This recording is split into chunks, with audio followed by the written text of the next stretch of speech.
Hello दोस्तों, welcome you all back to CAPF Mantra. मैं हूं Shravan Samrani. So today we will be understanding in this particular video how to start the paper 2 preparation.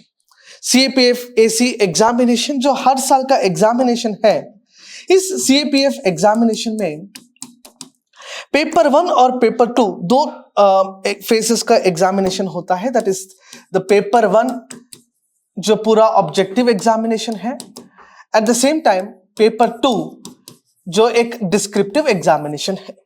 ठीक है, तो इस descriptive examination में success पाने के लिए हमें क्या क्या ऐसे टिडबिट्स है, क्या क्या ऐसा चीजें हैं जो हमें इस 6 महीने में करना चाहिए। There is approximately 6 months of time left for CAPF examination, और ये पेपर 2 स्ट्रेंथन करने के लिए ये एक राइट टाइम मैं ऐसा कहता हूं, क्योंकि पेपर 2 में आपको मास्टरी करने के लिए कौन कौन सा एरियाज है जी।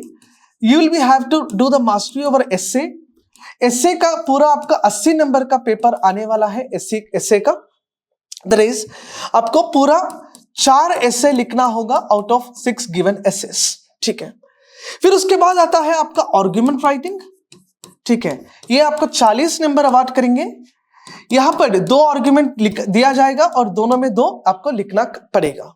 ठीक है, फिर आपका रिपोर्ट राइटिंग जो है ये आपका 20 नंबर का सवाल होगा।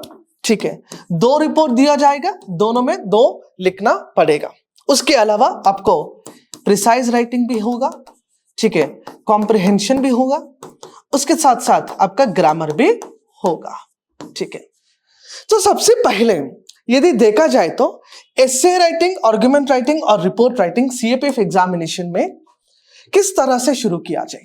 फर्स्ट ऑफ ऑल मैं आपको एक चीज बता देता हूं कि whenever you start observing a title, ठीक है, CAPF एग्जामिनेशन में टाइटल बेस्ड क्वेश्चंस पूछा जा रहा है। ठीक है, title based questions are being asked. ठीक है, व्हेन टाइटल बेस्ड क्वेश्चंस पूछा जा रहा है, ठीक है, इस टाइटल्स को एड्रेस करने के लिए आपको हमेशा कुछ जनरल स्टडीज का एडवांस्ड नॉलेज होना चाहिए। मैं ये नहीं कह रहा कि सिर्फ नॉलेज होना चाहिए, कुछ एडवांस्ड नॉलेज, एनालिटिकल नॉलेज होना चाहिए। किस तरह से होगा वो, किस एरियाज में हमें नॉलेज पाना चाहिए। ठीक है, सबसे पहले आपका पॉलिटी एक सब्जेक्ट है जो आपका पेपर 1 में भी होगा, वो पेपर 1 का पॉलिटी आपको पेपर 2 में भी काम आएगा। कैसे, मैं बताता हूं। ठीक है, फिर उसके साथ साथ आपको देखना पड़ेगा इकोनॉमी का कॉन्सेप्चुअल एंड एनालिटिकल नॉलेज आपको होना चाहिए। फिर आपका SNT, साइंस एंड टेक्नोलॉजी का नॉलेज होना चाहिए। फिर आपका हिस्टोरिकल नॉलेज भी होना चाहिए। एनवायरमेंटल एस्पेक्ट्स आपको कवर करना चाहिए। सोसाइटल डायमेंशंस को भी आपको देखना चाहिए। Security is one another dimension. IR, international relations is one another dimension. Okay, for example यदि मान लो कि आपको एक टाइटल दिया है, लेट्स सपोज द टाइटल आपको कुछ इस तरह से दिया है कि rural development is national development. मान लीजिएगा एक टाइटल आपको कुछ इस तरह से दिया है, rural development is national development. ठीक है, इस एस्से का, इस टाइटल का एस्से जो है, ठीक है, इस टाइटल का एस्से यदि आपको लिखना है, एस्से पूरा आप 300 वर्ड्स में एस्से लिखोगे। ठीक है, 300 वर्ड्स का एस्से लिखेंगे। इस टाइटल को अप्रोच करने के लिए आपको रूरल डेवलपमेंट का मल्टी डायमेंशनल अप्रोच कवर करना पड़ेगा।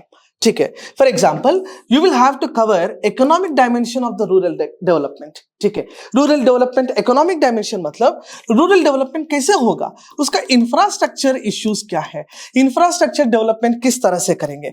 या मान लीजिएगा हम सड़क बनाएंगे, ठीक है, बिल्डिंग बनाएंगे, अस्पताल बनाएंगे, hospitals we are going to construct, schools हम बनाएंगे। ठीक है, इसके लिए अलग अलग स्कीम्स, योजनाएं कुछ सरकार की तरफ से लाया है। जैसे मान लीजिएगा सड़क के लिए हमने प्रधानमंत्री ग्राम सड़क योजना लाया है। ठीक है, बिल्डिंग के लिए, मकान के लिए, हाउसिंग के लिए हमने आवास योजना लाया है। ठीक है, हॉस्पिटल के लिए हमने आयुष्मान भारत का स्कीम लाया है। स्कूल के लिए हमने NEP, न्यू एजुकेशन पॉलिसी हमने लेकर के आया है। तो इस तरह का एक कंपोनेंट का मल्टीपल अप्रोचेस आपको कवर करना चाहिए। रूरल डेवलपमेंट का एक और हिस्सा होता है कि वुमेन एम्पावरमेंट। हमें वुमेन एम्पावरमेंट के लिए कौन कौन सा योजना लाया है, ठीक है। रूरल डेवलपमेंट का एक और हिस्सा होता है एग्रीकल्चर और फार्मर वेलफेयर। एग्रीकल्चर और फार्मर वेलफेयर, किसानों के लिए हमने कौन कौन सा स्कीम इस तरह से लाया है, ठीक है। उसके साथ रूरल डेवलपमेंट का one more important component, that is centre state and local body. Centre state and local body मतलब इफेक्टिव डिसेंट्रलाइजेशन भी एक इसका कंपोनेंट हो सकता है। तो इस 300 वर्ड्स में आपको ये पूरा डायमेंशंस जो है वो आपको इन्हीं 300 वर्ड्स में कवर करना चाहिए। मतलब आपको यदि कुछ 300 वर्ड का एसे लिखने के लिए आपको मैं बताता हूं, कुछ आपके दिमाग में कम से कम 1000 वर्ड का नॉलेज होना चाहिए, तभी आप जाकर के 300 वर्ड का एसे लिख पाओगे। तो इसी टाइटल्स को अलग अलग डायमेंशंस में आप फोकस करते रहिएगा। पॉलिटी में जो कुछ भी आजकल नया चल रहा है, सुप्रीम कोर्ट का जजमेंट्स जो चल रहा है, उस पर ध्यान दे दीजिएगा। पार्लियामेंट्री डिबेट्स पे ध्यान दे दीजिएगा। एट द सेम टाइम कुछ नया कानून हमने कुछ लाया है, उस पर ध्यान दे दीजिएगा। Economy, what are the things that are ongoing in economy, like infrastructure development, ठीक है। इकोनॉमी में you can also focus on budgeting. Economy में you can also focus on some other aspects like poverty, unemployment. ये सारा issues आपको वहां पर cover करना चाहिए। साइंस एंड टेक्नोलॉजी में recent launches, मान लीजिएगा 100th लॉन्च हाल ही में इसरो ने किया है, वो 100th लॉन्च के बारे में आपको पता होना चाहिए। उस पर जरूर एक रिपोर्ट पूछा जाएगा। आर्गुमेंट राइटिंग में they can even ask science versus traditions, ठीक है। साइंस वर्सेस ट्रेडिशंस करके आपको आर्गुमेंट पूछा जा सकता है। टेक्नोलॉजी, आर्टिफिशियल इंटेलिजेंस पे आपको सवाल पूछा जा सकता है, ठीक है। कुछ फिलोसॉफिकल कनेक्ट में आपको टाइटल्स पूछा जा सकता है। तो आपको अभी इस समय करना क्या चाहिए, इन सारे सब्जेक्ट्स का एक बेस नॉलेज भी आपको रखना चाहिए। बेस नॉलेज के साथ साथ आपको कुछ एडवांस्ड एनालिटिकल नॉलेज भी आपको पाना चाहिए, ठीक है। उसके बाद ये 6 महीने में आपका कुछ बेस्ट फ्रेंड्स बनना चाहिए, ठीक है। आपका बेस्ट फ्रेंड मतलब आपका पड़ोसी बेस्ट फ्रेंड नहीं है, आपका क्लासमेट बेस्ट फ्रेंड नहीं है, आपका कोई और बेस्ट फ्रेंड नहीं होता है।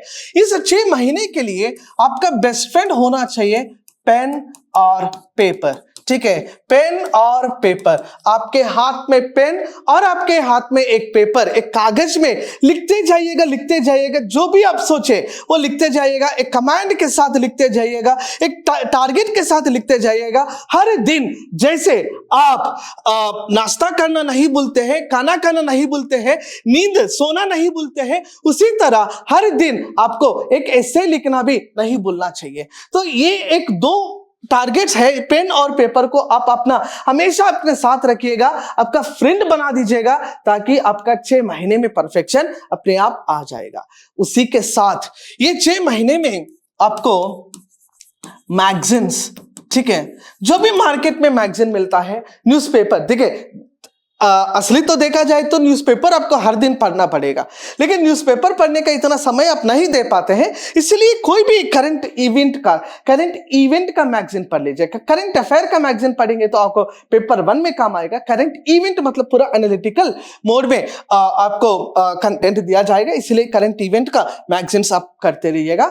और इस 6 महीने में आपको सीएपीएफ एग्जामिनेशन में मदद करने के लिए श्रवण सांबरानी मैं हूं, ठीक है। पिछले 10 साल से मैं सीएपीएफ एग्जामिनेशन में स्टूडेंट्स को गाइड करते आ रहा हूं, और उसी मोटिवेशन के साथ सीएपीएफ मंत्रा के थ्रू भी आपको सीएपीएफ एग्जामिनेशन के लिए हर तरह का गाइडेंस आने वाले समय में मिलने वाला है। इस तरह का और वीडियोस के लिए जरूर देखते रहना सीएपीएफ मंत्रा, और हमारा चैनल को जिन्होंने आज ही पहले बार देख रहे हैं, चैनल को जरूर सब्सक्राइब भी कीजिएगा।